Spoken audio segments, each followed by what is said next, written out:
Bon dia, avui farem els sintagmes adverbial i adjectival. Comencem per al sintagma adverbial. El sintagma adverbial està format per un altre sintagma adverbial i un adverbi.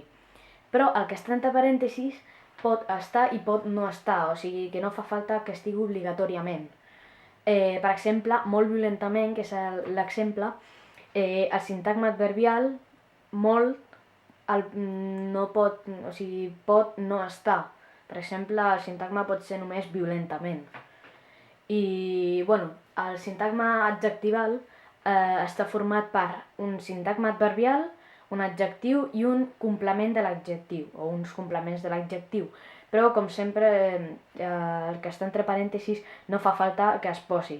Per exemple, aquí he posat l'exemple de ben alta perquè veieu que no fa falta posar tot.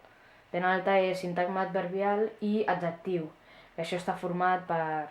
això és un sintagma adjectival. I això serà tot.